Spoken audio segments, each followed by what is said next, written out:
Hi friends, welcome back to my channel. For today's video, I want to talk about all of the books that I hopefully am planning to read. So these essentially are my 24 books that I would like to read in 2024. So I have a variety of genres in here. I have a lot of romance, of course. I have a fiction, I have some fantasy romance, I have some cozy fantasy, and I have a couple of horror books that I want to include in here as well. But before we begin, if you haven't already done it, please don't forget to hit the like and subscribe button to make sure that you are up to date with all my videos and following me along with my content. Okay, so let's begin with the romance because that's kind of literally the bulk of this whole video. And I'm going to try to keep it short. I'm not going to read you the entire synopsis. I might just give you a little blurb of it, or I might just give you what I think the book is about. I don't want this video to be super long. We do have to get through 24 books, so I just want to make this video sort of short and sweet, but we'll see how it goes. Okay, so first up, I feel like everybody has read this book, and I'm just one of those people that haven't yet. It's been sitting on my shelf looking at me, and I just want to actually read it this month. Now, some people have mixed opinions on this book. Some people loved it. Some people hate it. There isn't really a neutral feeling towards this book, so you either hate it or you love it. And that is Alone with You at the Ether, a love story by Olivia Blake. I know I'm late to this train. I have not read anything by her, and I want to start with this one. I think this is more of a character study than it is a love story, and I don't know if it's a happy love story. I think it's more of an intellectual, in-depth, sad type of story because both of the main characters kind of suffer through some mental illnesses or mental conditions. All I've heard about this is that it can be very confusing. You either understand it or you don't. And also it is very beautifully written. And again, if you've been following me for a while, you know that I love any book that is beautifully written. This is also very intellectual. It makes you think a lot. It's thought-provoking, and I just can't wait to get into it and see what side I'm on. Am I gonna hate it? Am I gonna love it? Am I gonna feel like I don't know what I just read? So I'm excited. I can't wait to get into this, and I can't wait to annotate it as well. The next book I want to read, and this one again is another one that I feel like the whole entire world has read besides me, and that is Pride and Prejudice by Jane Austen. This year I told myself that I want to get into reading some classics. I mean, I'm not going to like dive right into it head first and like devour every single classic there is out there. But if I'm going to read a classic this year, at least one, I want to start off with this epic historical romance story, which is Pride and Prejudice. I just want to read and feel all the emotions. I want to see what Mr. Darcy is all about. I want to just get swooned by how this is written, and I'm just so excited. This cover, by the way, is probably one of the prettiest Pride and Prejudice covers I have seen yet. It's like this velvety matte finish, and it's not a large print, but the font is on the larger side, which is nice, and it's just a nice bigger version of it, a bigger paperback, which is I'm all for. I mean, I'm not going to tell you what this book is about because honestly, if you haven't heard of Pride and Prejudice, where have you been living, okay? I've heard of it, even I've heard of it, but I've never read it, which is another thing, but I've heard of it, I know what it's about, and I just can't wait to read it. Now, also, some of these are parts of a series, some of them are the first book in the series, and some of them are a continuation of the next book in the series. The next book I want to read is Daisy Hates by Jessa Hastings. Now, this one is the second book in the Magnolia Parks universe series. I think that's what it's called. I read Magnolia Parks last year. I absolutely loved it, and Jessa Hastings' writing is like fantastic. It's so compelling and it's so manipulative in a way that she will make you root for the characters that you're not supposed to root for, make you love the characters that you're supposed to hate, make you root for a relationship that's actually very toxic, and it doesn't matter because whatever she writes is just so beautiful and it's so compelling in a way that you just can't help it. You just can't help but devour her books. So this one follows Daisy and Julian, and I think Daisy is part of the mob. Her family is part of the mob. I'm very interested to read what this one's about. No guns at the dinner table. All 20-year-old Daisy Hates has ever wanted is a normal life, but as the sister of London's most notorious gang lord, she knows better than most that in this life, everything comes at a price. So maybe it's kind of like a forbidden love situation. Maybe they're enemies to rivals. I don't know, but I can't wait to read it. And also, this is the second book. I don't know why the first book came smaller, in a smaller size. The second and the rest of the books in the series come in this huge paperback. These are the original covers of the book. I have strong feelings about the covers that they just came out with, and I know it's probably not the author's fault, but to me, no offense, but they're hideous. I'd rather much go with the original artwork that they came up with. I want to make it a habit to read at least one of these authors' books a year at least. Her books are very chunky, and I have a lot of books on her backlist that I do want to get to, but this is the next one on my list. I just can't wait to get to it. That is Wait For It by Mariana Zapata. Now, you guys have heard me talk about Mariana Zapata with her books. They're very slow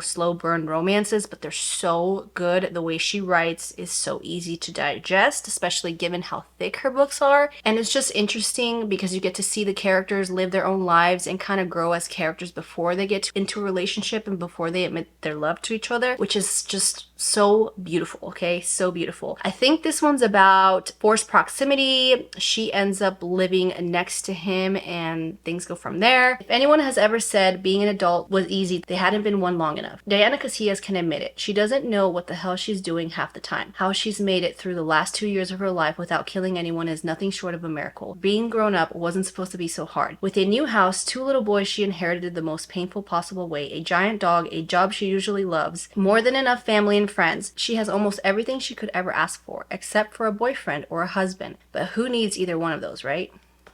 I mean, it's so vague, but I know that he lives next door to her and things go from there. And I love anything that Mariana Zapata writes so far, so I just can't wait to get to this one. Next up, this is part of a series and it's called the Windy City series, and that is Mile High by Liz Tomford. Now, this is the first book in that series and I heard mixed reviews on it. I've heard some people really love it and I've heard some people really hate it. And the main reason some people hate it is because the main male character in this book can be a little bit disrespectful towards the female love interest and is kind of a jerk and kind of rude to her in a very mean way. And this one follows Sanders and Stevie. Sanders is in the NHL and I think Stevie happens to be the flight attendant during the flight that they take. Sanders: Chicago hockey isn't complete without me. Everyone's favorite player to hate. I know my role and I play it well. In fact, I thoroughly enjoy spending the majority of my game time in the penalty box before leaving the arena with a new girl on my arm each night. What I don't like is the new flight attendant on our team's private plane. She works for me, not the other way around, but I'll be sure to remind her of that, and I can guarantee by the end of the season she'll be begging to quit her job. So it sounds like it's going to be an enemies to lovers. It's going to be great banter. I can't wait to read it. I'm excited. So the next book on my list, it's by a beloved author. I read one of her books I think a couple years ago now when I first started reading, and I absolutely loved it. It made it to my top 10 romances of all time video, and if you haven't checked that one out, I will link it down below. So I told myself I want to read another thing by her because I thought the way that she wrote the last book was amazing. I was hooked from the beginning and it was a very chunky book. So this one is To Hate Adam Connor by Ella Mays. I read her Marriage for One, I think it's called. It's a marriage of convenience, and it was so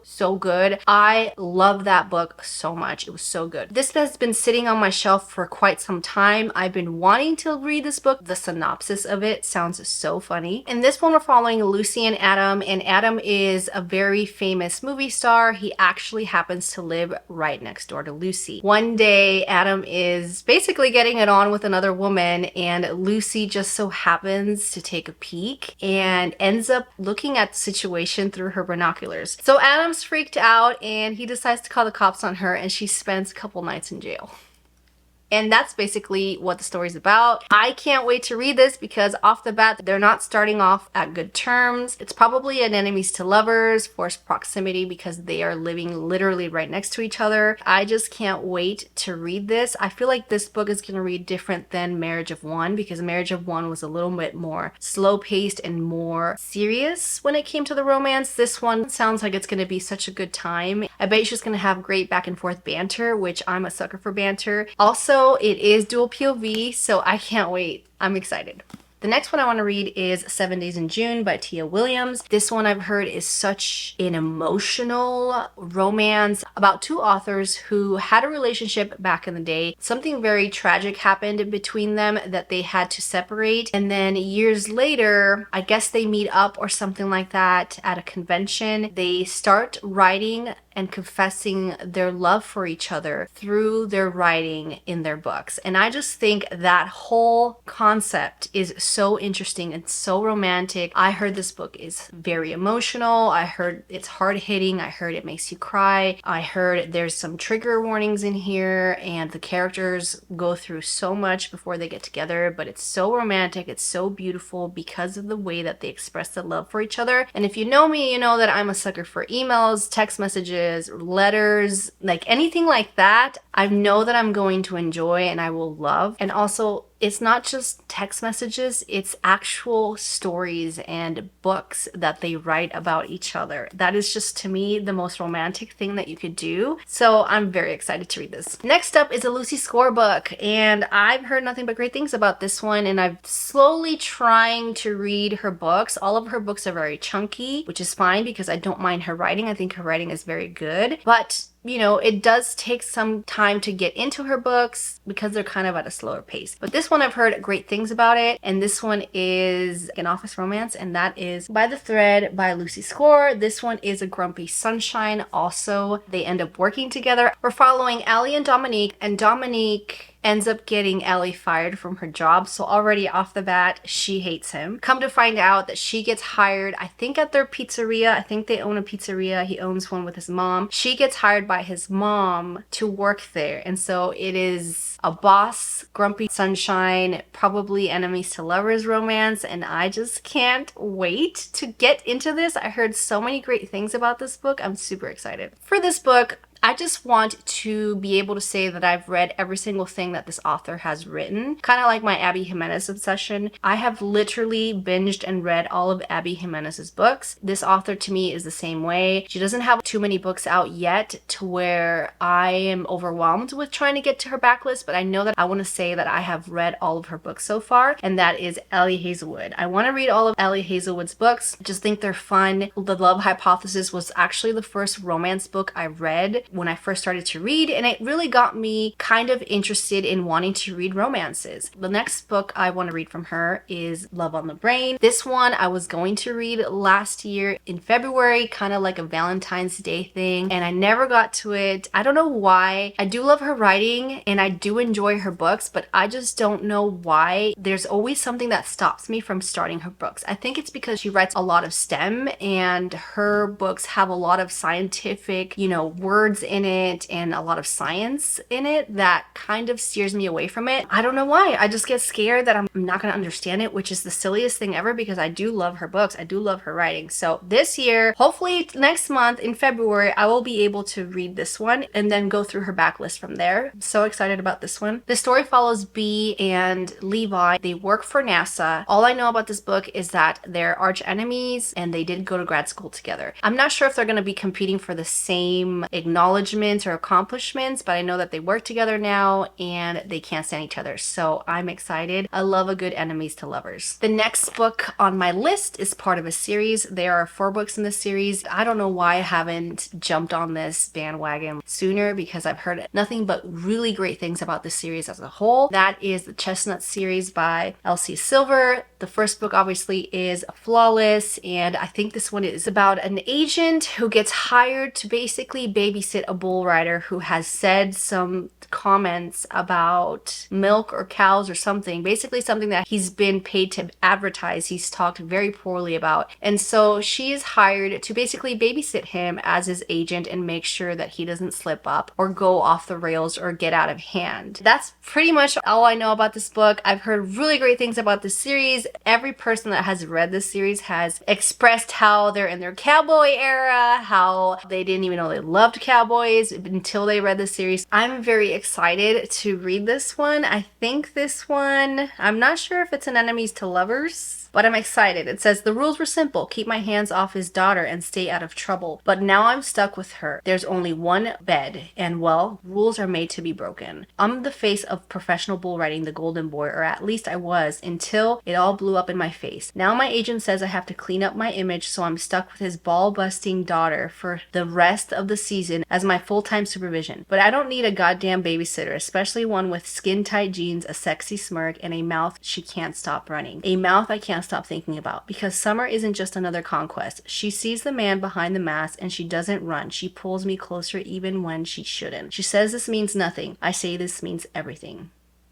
I'm excited. I can't wait. The next two books I want to talk about are more on the fiction side. The first one, I've heard nothing but great things about it. And let me just tell you, I've never wanted to read this book because I read a book before this one where this main character, now in this book, I did not like at all. So I had no interest in reading her backstory or her story, but I've heard nothing but amazing things, even if you don't like tennis. So that book is Carrie Soto is Back by Taylor Jenkins Reid. I love Taylor Jenkins Reid's writing. I think it's very captivating. I think she knows how to write her characters well. Her settings are good. Like, I just can't wait. My first book by Taylor Jenkins Reid was Malibu Rising. I went into that book not having any expectations, and I absolutely loved it, and the story was interesting, and I just found myself immersed in such a simple storyline. I don't know how to explain it. Anyways, there is a character in there, Carrie Soto. In that book, I really didn't like her as a character. I didn't care for her. And so going into this book, I'm kind of iffy just because I don't know if I'm going to like it, but everybody else has said the same thing and absolutely liked it and have also put it as their top 5-star reads of the year or top all-time favorite books of the year. So I can't wait to get to this one. And what I'm understanding about this book is that Carrie Soto is a professional tennis player, which again is another thing that, like, I don't dislike tennis, but I'm not like a hardcore like tennis lover. So that's going to be interesting to read about too. She has recently retired with her title. However, a new tennis player is in the midst and she is breaking records. She's wanting basically to beat her title. So Carrie Soto decides, you know what, I'm not going to retire yet. I can't let somebody just take down my title. I'm going to play tennis again to make sure that I'm undefeatable and that nobody takes over my title. And that's basically what this book is about. We're following Carrie Soto, maybe the way she grew up and how she became a tennis player and how her parents and maybe her dad has encouraged her or affected her in her life. And we're basically following her life and her accomplishments, which doesn't sound that interesting. But again, I've heard nothing but really great things and I just can't wait to read it. The next book on my list, again, is another book that was raved about last year, or I don't even know if it was last year, but when it came out, I think it was last year. And it's another one of those books where I'm kind of iffy because I don't like this type of genre. Is not like my go-to genre, but again, this year I want to be able to read different types of genres or get into different types of books because I know I'm going to love them just as much as most people did. Lessons in Chemistry by Bonnie Garmis. This book, I think, is a very feminist book about what it was like back then for females in the workplace when it was a very male-dominated time. Chemist Elizabeth Sott is not an average woman. In fact, Elizabeth Sott would be the first to point out that there is no such thing as an average woman, but it's the early 1960s and her all-male team of Hastings Research Institute takes a very unscientific view of equality, except for Calvin Evans, the lonely, brilliant Nobel Prize nominated grudge holder who falls in love with, of all things, her mind. True chemistry results. Like science, though, life is unpredictable, which is why a few years later, Elizabeth Stott finds herself not only a single mother, but also the reluctant star of America's most beloved cooking show, Supper at 6. Elizabeth's unusual approach to cooking, combine 1 tablespoon acetic acid with a pinch of sodium chloride, proves revolutionary. But as her following grows, not everyone is happy because, as it turns out, Elizabeth Stott isn't just teaching women to cook, she's daring them to change the status quo. Laugh out loud, funny, shrewdly observant, and studded with a dazzling cast of supporting characters, Lessons in Chemistry is as original and vibrant as its protagonist. So I've also heard that you get to read from her dog's point of view as well, which is very interesting. That's basically what got me to want to read this. Not only was it because it's hyped and it's such a good book, so many people love this book, but also because I am very interested in reading her dog's point of view as well. So I'm very excited. Now we're going to move on to some cozy fantasies and some romance fantasies. The first one I want to talk about is almost like the prequel of the last book in the series that I read, and that is Travis Baldry's Bookshops and Bone Dust. I absolutely loved Legends and Lattes. I can't wait to continue this cozy series. This one is supposed to take place before Legends and Lattes, what Viv's life looks like before she decided to turn in her sword to open up her own coffee shop. And I'm just so excited to read this because it's gonna have books in it. I mean, who wouldn't be excited to read that? And honestly, I don't want to read anything about the back. I just want to go into it kind of blind and have the best time of my life with this book. Next one is part of a trilogy, and I'm so desperate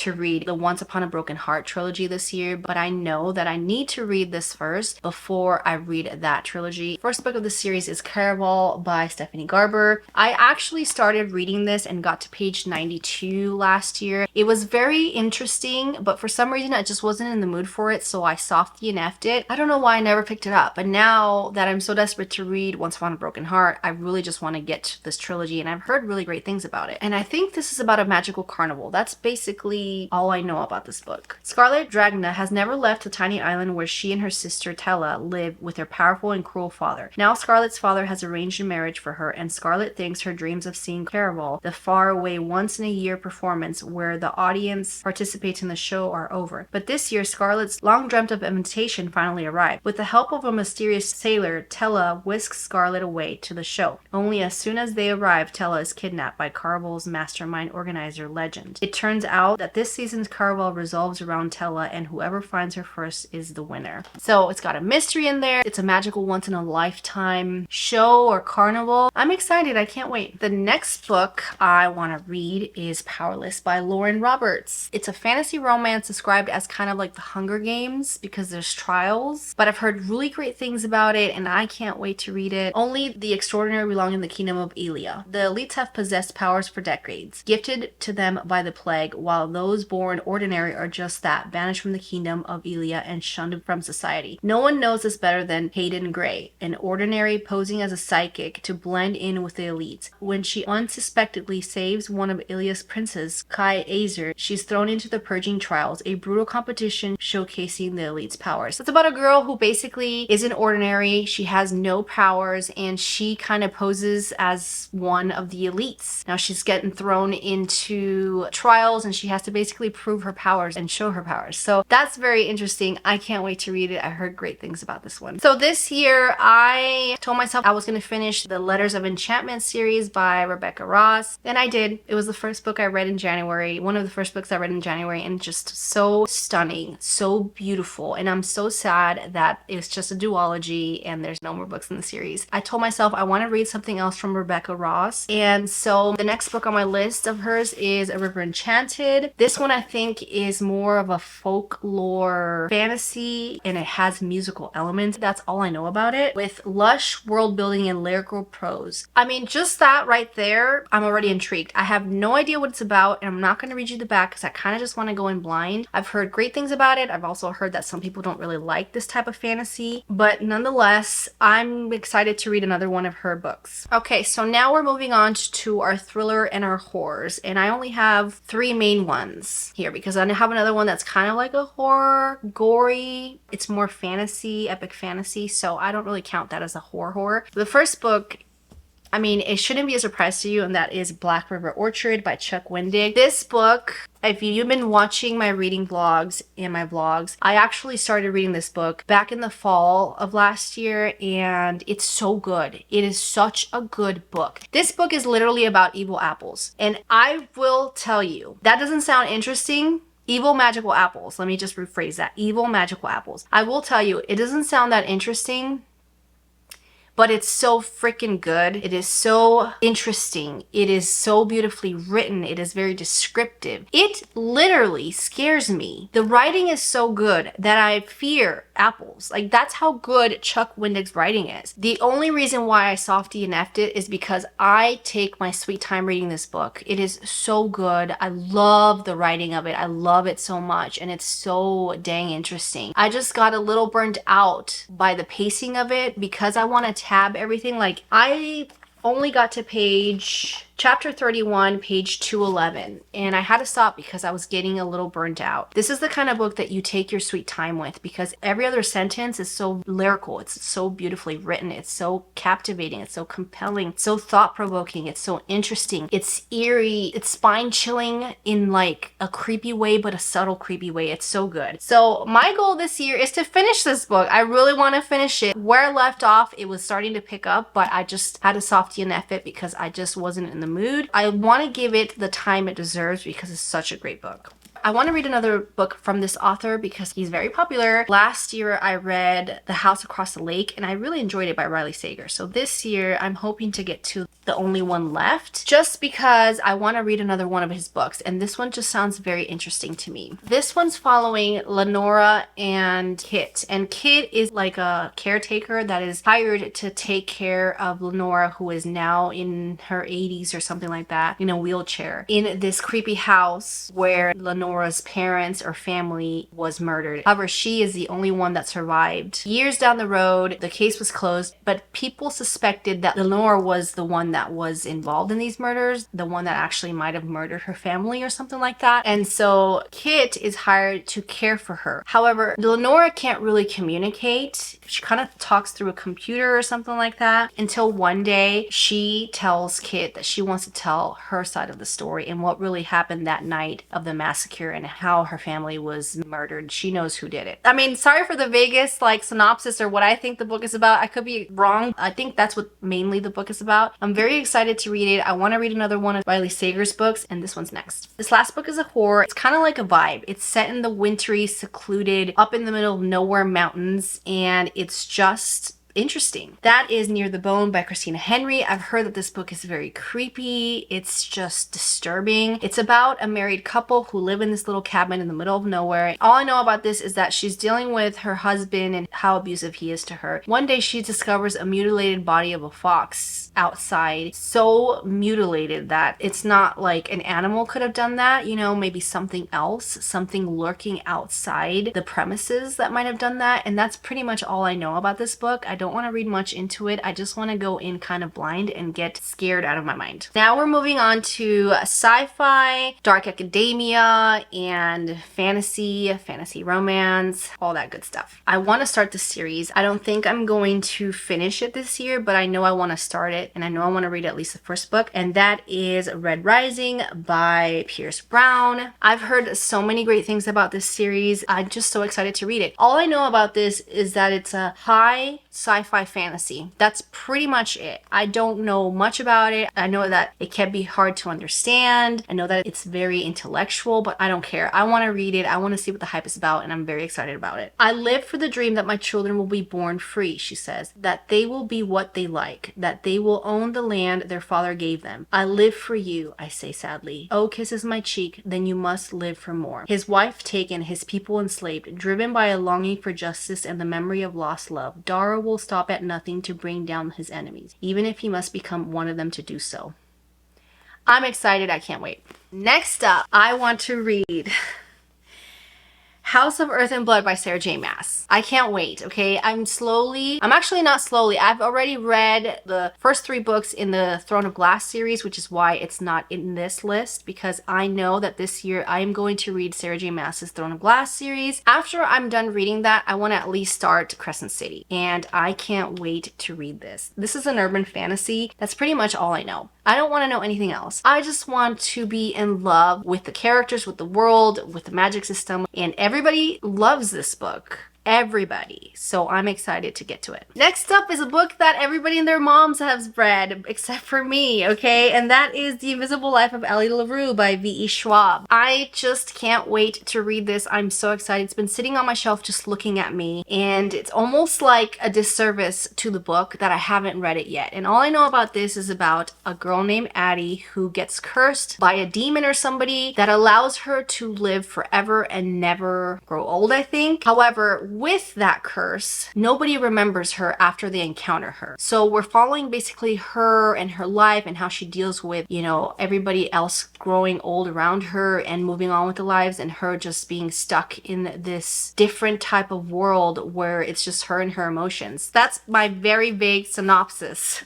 of what I think this is about, and that's pretty much all I want to know about it. The next book I want to read, and this one I heard is so intellectual and so difficult to understand, but I want to be one of those girlies that loved it and appreciated it for what it was, and that is R.F. Kuang's Babel, or Babel. I'd like to say Babel, I don't know. An American History. This is basically all I'm going to tell you about it. I'm sure you've heard about it, but it says a historical fantasy epic that grapples with student revolutions, colonial resistance, and the use of language and translation as a dominating tool of the British Empire.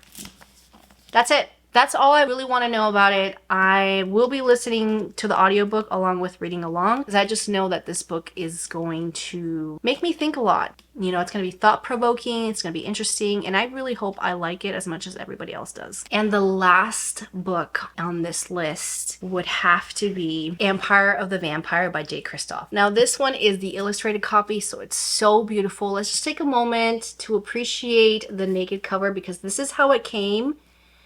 And it's just so stunning. It says, "One day as a lion is worth 10,000 as a lamb." I don't know anything about this book. I just know that it's a high fantasy about vampires. And it's ruthless and it's gory. That's pretty much all I know about it. I've heard nothing but great things about this book. I also want to read this because Illumicrate is coming out with the second book in the series, which is Empire of the Damned. And I got the exclusive edition of that copy. And I just can't wait for it to be sitting on my bookshelf and looking pretty. I'm so excited, but that's all I really know about this book, guys. I don't know anything. I do know it's so chunky. I'm so happy I got the illustrated version. Let's take a look at the end papers. Look how pretty that is. The other side is the same.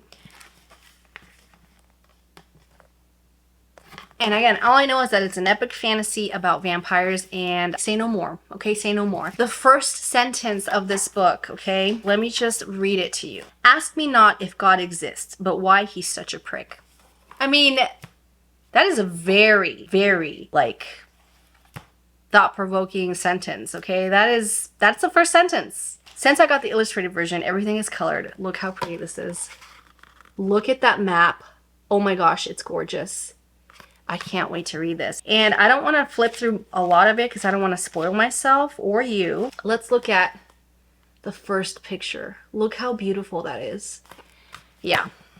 I can't wait to read this. I'm going to read this sooner than later. I actually want to read it soon because I want to be able to dive into Empire of the Damned as soon as it comes out. All right, so there you have it. Those are my 24 books that I would like to read in 2024. I hope you enjoyed this video. This was really fun to make. I'm just so excited, and I really hope that I get through all these books because all of these books I obviously want to read. Thank you again. Thank you for watching. If you enjoyed this video, please don't forget to hit the like and subscribe, and I will catch you on my next one.